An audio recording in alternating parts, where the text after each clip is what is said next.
居酒屋，你们知道它最好的地方是什么吗？就是便宜又好吃。但是很多朋友跟我说，来了日本根本不该插进去，我能理解，但它其实并没有那么可怕，就是吵了一点。稍微那么挤了一点，但是你一旦习惯了这种日本的烟火气，好像也还挺好的。我也已经有1个半月没有回日本了，下飞机还是直接来吃居酒屋最合适。今天我们来的就是银座的那家很有名的居酒屋。又到了吃烧鸟的日子啊！居酒屋很容易搭讪，但和我们没什么关系。开始吧，小菜是龙甲配脊髓，如果你有2个鳞片加着酱，就是小时候吃的3+2。然后这个菜是炸尾垂龙的尻尾，你别以为尾垂龙身上都是木头，它的尻尾其实很多脂肪。旁边这个酱是大贼龙的胆汁，它是一种蛋黄酱加回复液的味道，吃在嘴里甚至还有一种清爽的回甜，就是油香还不腻人。接着这个是马肉刺身，日本人真的很喜欢吃马，特别是薄切的马肉，你可以蘸酱油，也可以配生姜末，但是吃起来还是很像水龙刺身。对了，好，来继续吃饭，这是烤串拼盘，第一串是黑角龙的后腿肉，上面加了一点洛阳草。相比于角龙，黑角龙的肉会更韧，因为力气更大嘛，因为它是食草动物，所以它的肉里面的汁水非常之多，洛阳草又增加了清爽的感觉，就适合第一串吃。这串是骚鸟的外腿肉，就是在我刚开荒的时候特别爱吃，因为它真的很好打，弹弹的腿肉配上甜甜的酱香，骚鸟真是个小可爱。这一串是长春弹叶犬碧贼龙颈子肉，碧贼龙其实很难烹饪，弄不好吃在嘴里就会麻麻的，可能因为它常年生活在瘴气之谷吧。接下来这一串很性感，它是驯龙的尾尖肉，里面的细骨已经烤得脆脆的，但还是别吞下去，这一串是真的油滋滋的，咬开外面那层焦焦的脆皮，里面热热的脂肪就会被释放。这一串是野猪王的五花肉，它是真的肥的低油，厚切五花的口感，甚至比鸟笼的更脆一些。然后是贝甲龙的肉丸子，它的肉就非常的扎实，咬开之后里面会有一股土豆的味道。接着是蒙牛龙的舌头，比烤肉店里面的更有嚼头，可能因为炭烤把水分都烤走了。再说了，蒙牛龙的肉质本来就很差，尾腹龙的肉多好。最后一串是天回龙的后皮，今天唯一的骨龙，吃起来其实还意外的油润，最下面那块糯叽叽的，就很像在吃软油。想不到吧？新大陆也有巧克力熔岩蛋糕，油油的巧克力酱真的很上头。最后大家还送了我们一串奇怪龙的皮下脂肪，肉感觉水晶晶的。好的，别的都无所谓，主食是最重要的。散鸟的腿肉拌饭，这真的很经典。再配上一颗草食龙的卵，一点点照烧的甜味，配上滑滑的蛋液，散鸟的腿肉甚至还带着一点炭火的香味，可能这就是居酒屋的味道吧。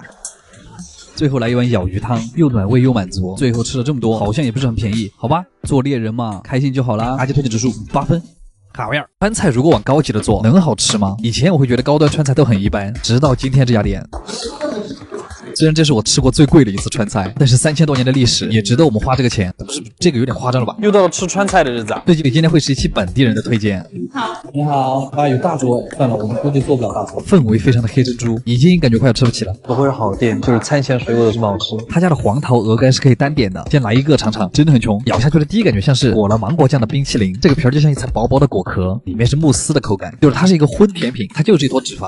干果味刚好中和了油腻的感觉，但是你完全可以把它当成一个甜品来吃。接着是一个鲍鱼版的辣子鸡，干海椒的那股冲味真的很明显，润物细无声的同时给你一个当头暴击，然后里面混合了一点云南的牛杆菌。你把牛杆菌和鲍鱼一起吃更好吃吗？但它最牛的一点是，鲍鱼竟然都炒出味了，就很像小时候5毛钱一包的手扒鸭。或者这个就是干海椒的美妙之处。然后是云南菌烧牛筋，开盖那个热气儿，就像一个巨大的云南菌人，把你推到了云南的深山。什么呀？怎么还中华小当家了？牛筋甚至有点隐隐约约透明的感觉。我还是想说，软糯的同时保持着 Q 弹，这个到底是怎么做到的？它就是一个特别野味的一个牛菌果冻的感觉，嚼起来像是胶原蛋白粉肉冻，味道有点像佛跳墙，但是牛杆菌的味道非常的浓郁，就是牛腩里面渗出的那个水都是牛杆菌的味道，但是煮了一锅汤，然后不停的给你收汁。我愿意给这个菜单独给它一个满分。然后是水煮牛肉，牛肉用的还是比较好，有嚼劲儿，但是当你觉得有嚼劲儿的时候，那个油辣子的味道就冒上来了。你能尝到非常重的油辣子的味道，青花椒跟那个干海椒的味道，它会麻痹你的整个舌头，但它是一种越吃越辣，越辣越麻越想吃，就是嘴巴和胃都受到了攻击，而且它非常的油，甚至感觉胃已经有点不舒服了。好，来一个芙蓉蒸蟹缓一缓，说直白一点就是螃蟹蒸蛋，螃蟹的鲜味刚好融入到了蛋里，所以这个菜啊最好吃的部分其实是鸡蛋。我都不敢想象这一口有多迷惑，虽然很不想承认，并且它还很贵，但是这个鸡蛋真的太好吃了，因为螃蟹并没有包容鸡蛋。接下来是主食，鹅肝和牛炒饭，好高级的2个食材，居然拿来做炒饭。它的洋葱异常的甜，就是甜到压过的鹅肝跟和牛，它很好吃，但是我觉得它就是一个很好吃的扬州炒饭。然后接下来是今天最好的一个菜，尽管前面的菜有些缺点，但就靠这一个菜就可以全部拉回来，没有夸张啊，它就是酸汤甲鱼。我最期待的其实是酸汤的部分，它超出了我的想象。酸汤汤带的那个太好吃了，酸辣的同时还有一点胶质的感觉，就是甲鱼的那个皮已经融进去了。你喝一口汤，再咬一口甲鱼皮，你会感觉嘴巴上面糊了一层甲鱼唇膏，甲鱼皮软糯粘稠的程度有一点像桃胶，甲鱼的肉吃起来又很像兔子肉，肉质很紧，但是嚼起来又很嫩，就是蒜瓣肉，恰到好处的辣味。酸汤金灿川菜呢，看不到一点辣椒，但那个辣味真的会渗透到你的嘴巴里每一个角落。你再拿这个汤泡饭，就是说黄金汤饭真的很绝，我真的可以为了这一口甲鱼汤饭跑一趟重庆。它里面还有年糕，你们来了点这个菜就行了。好辣，好好吃。其实他们家属于中端川菜，并没有网上吹的那么高级，它会让你知道川菜真的不只是辣菜，想吃好一点的川菜就可以来这家。阿吉推荐指数9.5分，暖心又暖胃的3.9味开牌养胃酥，大家平时也多备1.8，卡样。在京都这座日本最装逼的城市里，排名第1的和牛烤肉是怎么装逼的？一起来看看吧。又到了吃烤肉的日子，好有创意的开场白啊！好了，吃饭喽。包间非常的大，点的是最贵的套餐，还单点了一些肉。哎，真的猪逼！第一个菜不出意外就是生牛肉，一般对自家肉很有信心的店，前菜都会让你吃生肉，旁边是芝士碎和青椒，它甚至还是后切，那个肉粘满芝士碎送进嘴里，在嘴里嚼着特别像黄鳝，脂肪的部分又像是黄油在口腔里融化一样，可以蘸一丁点带着酒味的酱油。京都酱油真的鲜，一整盘生肉相助。第二盘菜想不到吧，还是生肉。上面那个是黑松露沫，吃起来就很像汽油建过味的牛肉饺子馅儿，但是嚼起来会很有空气感，像是平时吃的那种带气孔的慕斯的感觉。因为它把肉切得非常的薄，所以你如果一口吃的话，得像吃了一口牛肉味道的肉末。第三个菜也是小前菜，血子和味带，它这个吃起来很像鱼卵，但是那个绵密的脂肪也会让你觉得越嚼越香。这嚼起来真的很像肥肠。上主食之前来一口味觉修正小泡菜。今天的第一个烤肉是就这个非常夸张的牛舌尖肉，它只是舌尖的部分，但可以切这么长。这头牛得有多大？像卷毛巾一样，夹起来的时候还在淌汁儿。这个就像是9转牛舌，上面点缀的那个酱油葱，特别的提味，就是牛舌配葱，胆固醇的味道一下就上来了。我现在觉得长长的薄切其实比厚切更来的实在。哇，又到了大家最喜欢的生菜环节，你们吃吧。然后现在烤的这一坨是牛的外腿肉，外腿肉比内腿肉的脂肪更少，它吃起来更有嚼劲，纤维也更粗。我们趁它毫无防备的时候，一口咬了下去，虽然它肉感十足，但怎么吃起来很像千层肚，在嘴巴里疯狂逃窜，四舍五入又吃了一块生肉。基本上是9分生1成熟。接着是最香的横膈膜肉，它也是最肥的，明明都是牛身上的肉，怎么脂肪能差那么多？每一次吃它，我都觉得人生值得。脂肪包裹着葱香，每一次牙齿的挤压都能挤出很多丰腴的汁水，顺着你的舌尖汇入深喉，所以我每次都想把它嚼干了再吞。它就算不蘸那个汤汁，它也有很多水。然后接下来是后切牛舌，这一块牛舌你会觉得它里面生软的那个部分的占比很大，挤一点小柠檬会有一种很温柔的内脏香。然后这是今天最贵的一块肉，它不是里脊但很接近，它是牛背肉，口感非常的绵密，你能够吃到很细腻的纤维感，但是又能感受到每根纤维中间分布均匀的脂肪，就像是有很多小格子，然后你一口全咬破。肉的纤维特别的密，但是完全不会柴，也就只有和牛能做到这样的感觉。下一个菜是重量级的手卷，大家会亲自到包间来，有一点尴尬，有一点可爱。它手卷里面一半是生肉，一半是很厚的海胆，会在嘴巴里自动形成一坨海胆和牛拌饭。它那个海胆巨厚一块，鲜甜的海胆和奶香的和牛，它就像莫文蔚的盛夏果实。米饭完全是衬托海胆的味道。然后就是最后的主食，一个是牛脸肉炖的咖喱饭，一碗是韩式冷面，就是想让你撑到站不起来。最后的甜品是一个羊奶布丁，吃下来他们家的肉质是真的很顶，用餐体验很好，但就是很贵。阿吉推荐指数9.5分，卡样。是征服了关系最高评分的烤肉店，在京都啊，尊都假都。在和大家打了5次电话之后，总算给到了我一个位置。筹备京都之旅的时候就发现，爱彼迎在这里真的有很多漂亮的民宿，所以我们立马找了一个金听家。金听家说白了就是以前京都的有钱人住的别墅，于是立马和朋友坐新干线飙了过去。我一直觉得京都是一个非常神秘的城市，它没有东京的那种富丽繁华，但是很多世界级的米其林都会选在京都开店，还有很多远离城市像动画里的民宿，我也不知道为啥。这个就是我们这次订的民宿，它从外面看就非常的京都，里面有3间卧室可以住6个人，这个浴室不要太大，还有2个厕所，一个单独的洗衣间。没想到这么实惠的价格可以订到这么宽敞的房子，我觉得它实景比官网的图片还要好看，画进来的那一刻还有一点宫崎骏的感觉，让人很舒服的卡其色。你在我那个庭院面前一坐，感觉自己在演动画。这家烤肉在谷歌地图上现在已经4.4分，从民宿过去坐车只要8分钟。他家用的和牛是新培育出来的基因，日本还专门立法保护这种牛，所以它也能算得上是现在日本烤肉里的1线级别。吃完饭回到民宿里面躺着，感受京都夏天晚上的风，抓住夏天的尾巴，秋天也要好好吃饭哈。大家常说早起了虫儿有鸟吃啊，今天我也算是在日本开了眼界。昨天晚上通宵打 Netflix 上大师，然后现在来吃早饭，总算知道了什么叫日本最高规格的早饭。日本的米其林2星我们已经看过了，那早饭还能有什么花样啊？你问我也不知道，但是还是要试一试吧。9点来吃早饭还是有点早，今天的饭友都是一些爷爷奶奶。坐下以后啊，先给了一杯番茄汁，然后会问我们要冰焙茶还是冰抹茶，非常讲究。热知识，日本餐的1年4季只提供冰水。水。不愧是日本最高规格的早饭。我们甚至还有个前菜，是一道白白嫩嫩的柚子豆腐，挖下去基本没什么阻力。这种鲜豆腐发酵的味道，搭配一点粗盐和青柠皮的碎，就是清新又开胃。我怎么又单压了？然后这个是正餐的第一部分，全是一口菜，最小的可以吃2口。先从天妇罗开始吧，它是炸龙虾尾，奢侈，它炸的来特别的有嚼劲，有一点像大明炖蟹的肉，很暄。米饭可以无限加，也可以选白米还是玄米。全麦的米口感特别的饱满，它这个天妇罗面衣真的很薄，鱿鱼就是外脆里弹，咬起来嘎吱嘎吱的。它为了让这个茄子更加的吸水，它把那个表皮改刀改的才细。就是你们有没有吃过那个鱼香茄龙？它这个茄子的改刀比那个还夸张，看着非常的清淡，但是私底下汤却很浓啊！什么比喻啊？是一种特别浓郁的油香，特别的吸汁。它下面那个汤就是油油的，但是它带一点点生姜末的。你们也知道，鲷鱼本身吃起来就很鲜美，它是芝麻配的鲷鱼刺身，芝麻酱又自带一种坚果的脂肪香气，有点像东北肉冻的感觉。这个菜里面的海藻吃起来特别的滑，像是在家里喝粥，妈妈会拌的小凉菜。这个就很像清炒上海青的味道，接了一点鱼肉的香味，炒了个素菜。这个是在日本早餐里经常可以看到的牛肉酱，吃起来其实就是卤牛肉的味道，甜口的香料和卤水味。接下来是第二个部分，先给我们看了一下玉子烧，这个也是日本早餐的标配之一。它真的很像动漫里出现的那种很诱人的状态。据说是什么奥酒祠的有机鸡蛋，别的不说，一入口那个奶甜奶甜的味道就侵占了口腔，绵密的鸡蛋嚼起来特别有层次感。早上吃那个鸡蛋水真的很美味。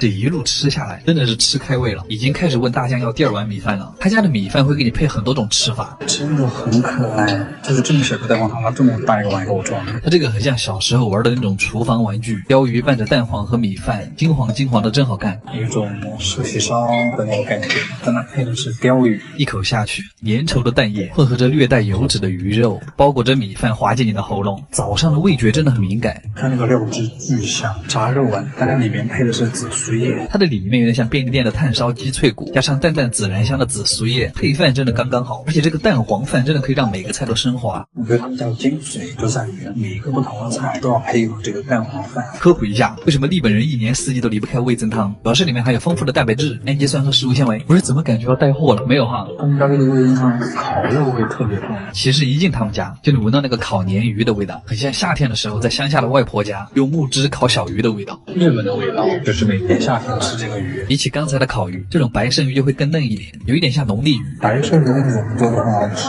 早餐怀石就是好。吃完这些，我们甚至还有个甜品，柠檬果冻和葡萄。虽然今天这一顿饭没有什么特别惊艳的硬菜，朴实无华，但是却又充满仪式感，有一种假装有钱人开启一天的感觉。而且推荐指数9分，卡面和牛在除了日本以外的地方已经卖到了天价，但是如果你问我来了日本应该怎么选店啊，台湾那是就选今天这种店，就是那种商务大叔带着女生过来吃的店，一般都不会错。今天我们去的这家店，它评注有4.18分，而且服务员为什么那么帅啊？在日本这样分段的烤肉一般都是4万到5万，何以解忧，唯有和牛，一顿不够2顿来凑。今天我们终于约上这家店了，又是这种座位全在2楼的隐秘店。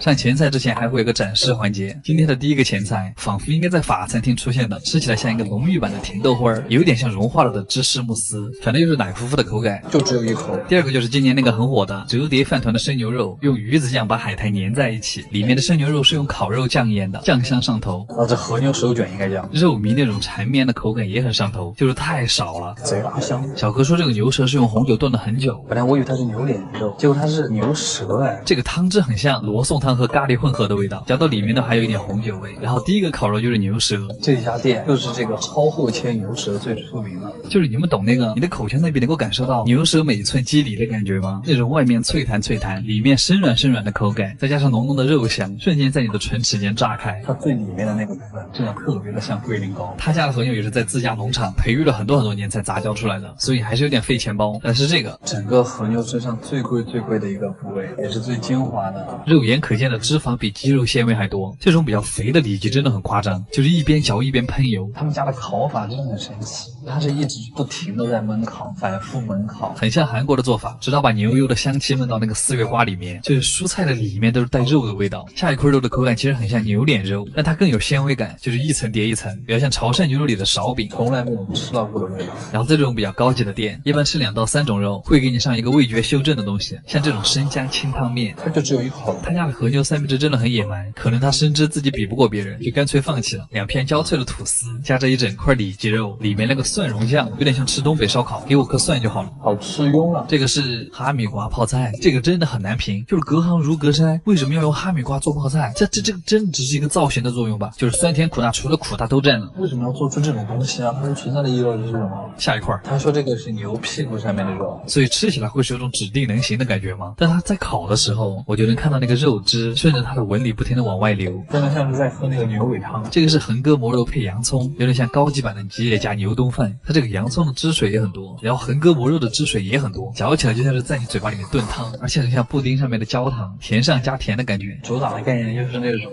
非常多汁的那种感觉。最后的一块肉也是最顶级的体验，它这个会给我一种牛奶配坚果的感觉，那种黏糊糊的口感，像加了超多麻酱的东北砂锅土豆粉，黑松露的汽油味也会在每一次咀嚼的时候深入你的喉咙和鼻腔。每次吃到这种配松露配蛋黄，我都很开心。总有人跟我说和牛店吃不饱，我们来看看主食，一碗冷面，一碗饭，反正就是和牛不够主食来凑，对吧？我想夸的其实是他们家的咖喱饭，它用的是和牛的牛脸肉炖的咖喱，里面那个肉特别的烂，太适合做咖喱了，就整碗饭吃下去都很轻松。然后甜品也是2道，一个牛奶布丁和一个芒果，还挺舍得的，感觉每一次吃和牛店都能解锁一些新的吃法。阿基推荐指数8.5分，咋么样？酱面，这应该是我最有可能给外地游客推荐的成都美食。我们从外地专门赶过来吃，外地人我们是。现在我们吃的这家它特别的特别，它最早起源于17世纪末，200多年的历史，演变了很多次。但是我们今天去了这家店的版本，是我在外面生活一直念念不忘的一家店。有3个成都人都告诉我这家店，牛石口炸酱面，好吃惨哦！真的没有人可以复刻它，也没有任何广告，就是吃。他家其实非常的便宜，你把这个菜单全部点一遍，也不到200块，但是没有人会全点一遍啊。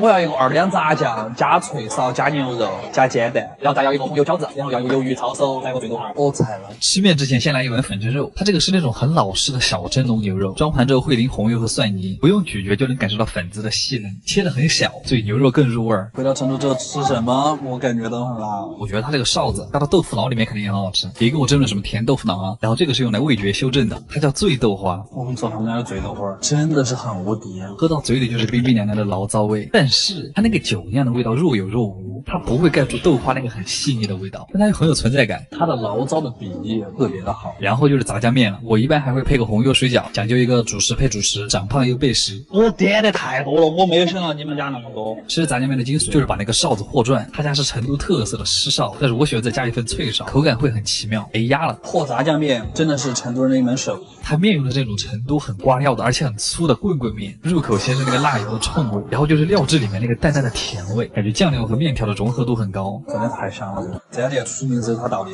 这个面条嚼起来贼扎实，一筷子可以挂很多料，吃起来就是油润但不油腻，油会让那个面条变得更滑，更好进入你的喉咙。我感觉我肚皮上的油现在在跟着流。一口面一口水饺，它看上去是不是很像中水饺？但它这个皮儿其实比中水饺更劲道，每一个都是前一天晚上娘娘现包的，肉馅压的特别实。你看着它红油很多哈，但实际上它是甜口的那种。吃了炸酱面可以吃这个放松，可能只是我吧。炸酱面里的煎蛋裹上一层红油，大户人家的体验。但是如果你觉得实在是太辣了，他家还有个鸡汤抄手，而且是鱿鱼炖鸡。我们家每年大年30的时候就吃这个汤，但是从来没想过在里面炖抄手，这个比浓抄手不知道好吃到哪儿去。一道尝它的鸡汤真的太浓了，一点点黑胡椒，再带上一点海鲜的味道，光是这个汤就很鲜。所以如果你怕辣，就炸酱面配抄手；不怕辣就配红油水饺。其实，在成都这种很有烟火气的社区小店还有很多，面也好吃，那个也好吃，都是街坊邻居口口相传的好店。很多人都说成都人对浪漫过敏，但是这些街边小店不就是浪漫本身吗？阿杰推荐指数9.5分，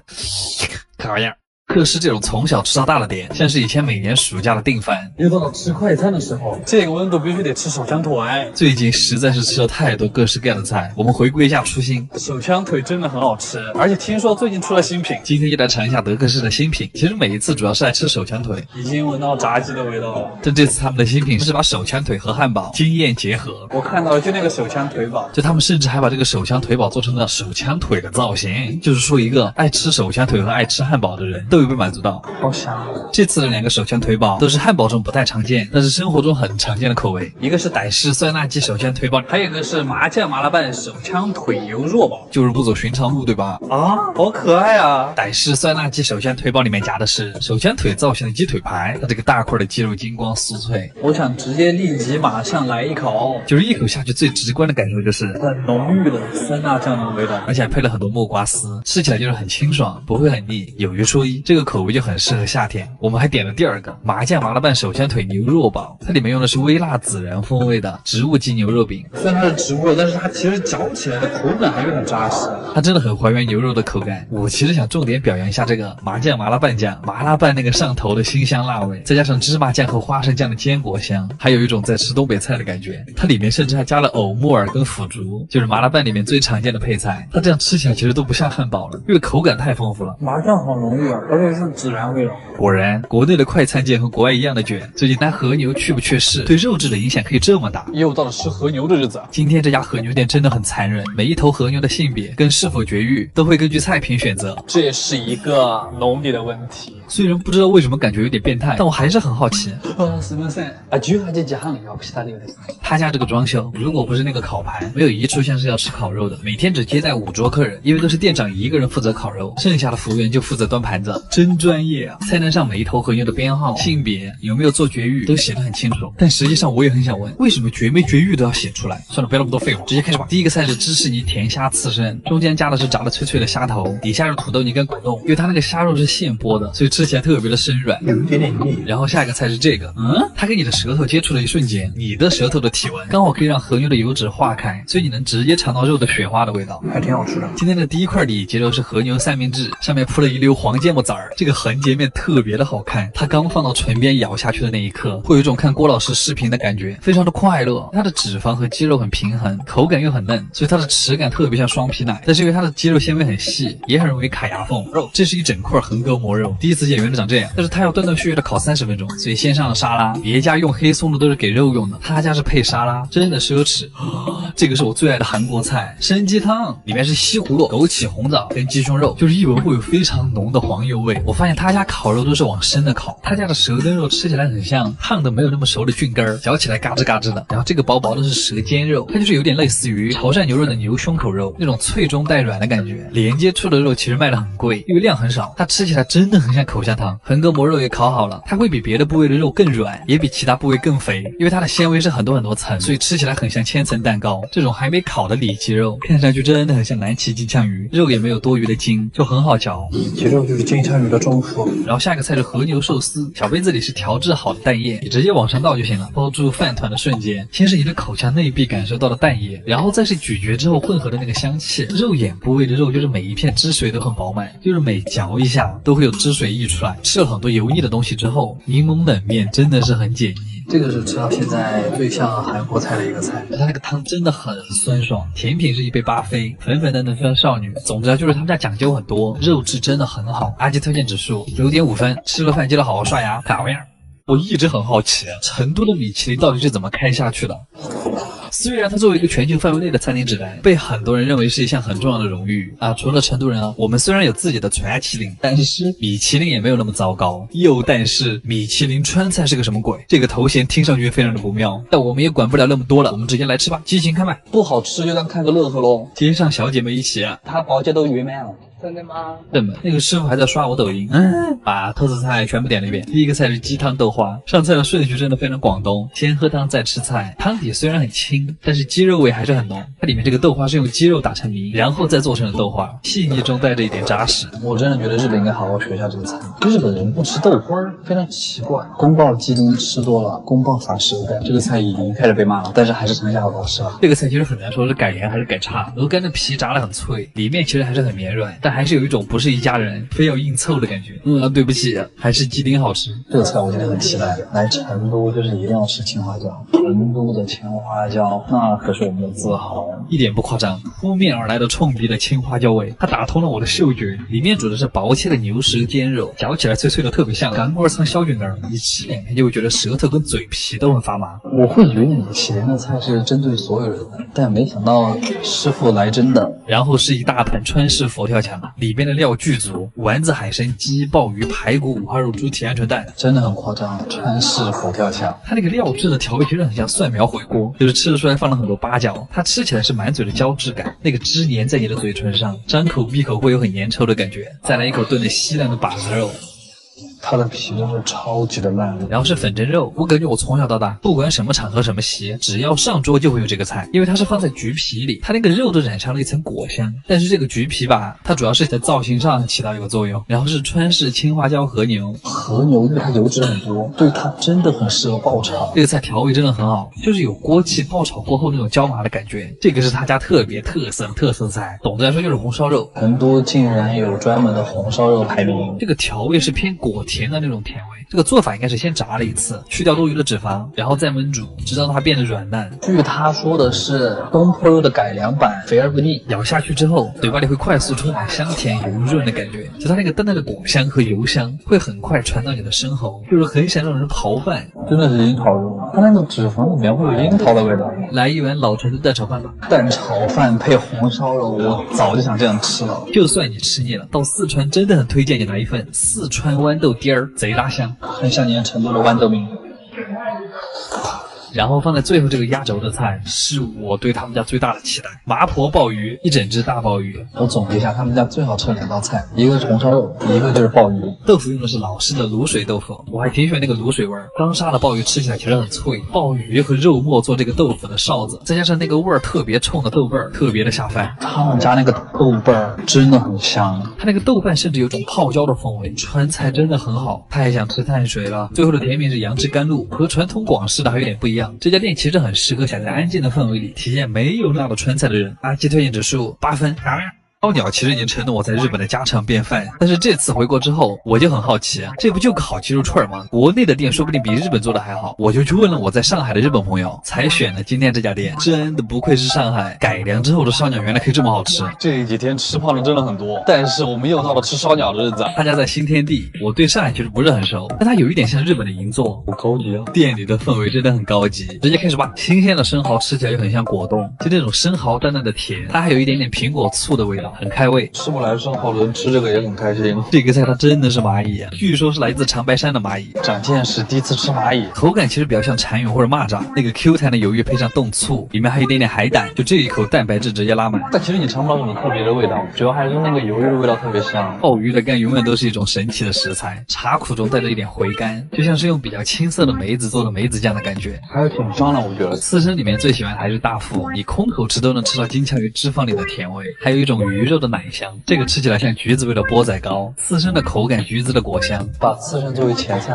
你真的会越吃越饿。又是第一次见到的吃法，可能是因为鹅肝刮成了粉状，所以鹅肝的味道会更浓。它这块油脂刚刚好的中腹，就像是裹了一层花生酱，吃在嘴里甚至绵绵的。这个菜如果它能给我上2坨就好了。这个像 taco 一样的菜，最下面是鳕鱼皮的薄脆，上面是生牛肉、甜虾海胆鱼子酱，加上一点紫苏叶的小花，吃起来就是肉感特别足。下面那个鳕鱼皮特别油香，又特别像东北煎饼里的薄脆，真厉害。然后接下来就是烧鸟了，我怎么感觉比日本还专业啊？非常的夸张。鸡腿肉的梅子酱刷的比较多，虽然盖住了一些炭香，吃得出来芳龄不超过18就出来工作养家。鸽子腿的那个肉的韧劲，就让我想起了第一次吃兔子肉的那种感觉，没啥汁水，那就是嚼起来特别香。它那个肉吃在嘴里面的时候，非常像鹅肉的味道。毫无疑问，我最喜欢的蔬菜的环节，它里面的水煮的真的很好。这个东西在日本卖的很贵，鸡心依然很有嚼头，但是吃起来有点像卤鸡胗的味道，但是它里面还是软嫩的。这个烤虾的味道很厉害，它像是被鸡汤泡过，虾肉里面浸满了鸡皮的精华，嚼起来就是脆糯的口感，好神奇的味道。内腿肉是最难烤的，这个鸡皮很像北京烤鸭里面单独拿出来蘸白糖的那个部位，咀嚼的时候能清晰感受到鸡汤在往你的喉咙里面灌。它这一块鸡肉吃起来特别像牛蛙的后腿肉，这串是鸡脚筋连的鸡皮一块烤，里面还有一坨小脆骨，然后是蹄灯，这个是他们家特制的蹄灯，